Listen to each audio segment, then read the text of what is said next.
4:45 এখন, 7 রাস্তা আজকে, দেখি কয়টা বাজে।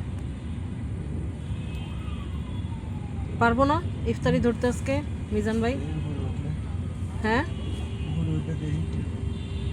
ফ্লাইওভারের উপরে উঠলে বুঝতে পারবো। যদি আবার কালকে মধ্যে যদি ওই জায়গায় না, কালকে আমরা ইয়ার থেকে হবলিগুলোর দিক দিয়া ডাইনে যাবো। ডাইনে ওদিক দিয়ে ডাইনে যায় ওই যে সাপড়ারঞ্জি ওটার নেই। ও বাংলাদেশ দেখেন তাহলে আজকে ওই দিক দিয়ে যাই না। আজকে তো গতকালকে থেকে একটু আগে না, তো ওই জ্যামটা আমরা নাও পাইতে পারি। পাম্পে মনে করেন ওরা যে ভেজাল করবে সামনে দেখলে বোঝা যাবে, তাহলে মনে করেন তো ফ্লাইওভারে উঠলে নামার পরে বোঝা যাবে না 7 রাস্তা ফ্লাইওভার থেকে।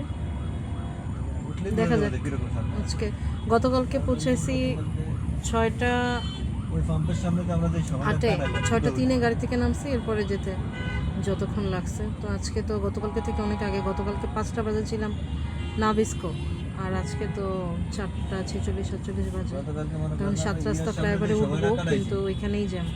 আপনার ওই যে পাম্পের সামনে দুতলা গাড়িগুলো কেমনে ঘুরে ঘুরে রাখতে দিয়ে বয়ে গেছে। তো দেখি আজকে হয়তো একটু আগেই যাইতে পারবো। এখন ফ্লাইওভার মগবাজার ফ্লাইওভারটা উঠলে পরে বোঝা যাবে। ছোট করে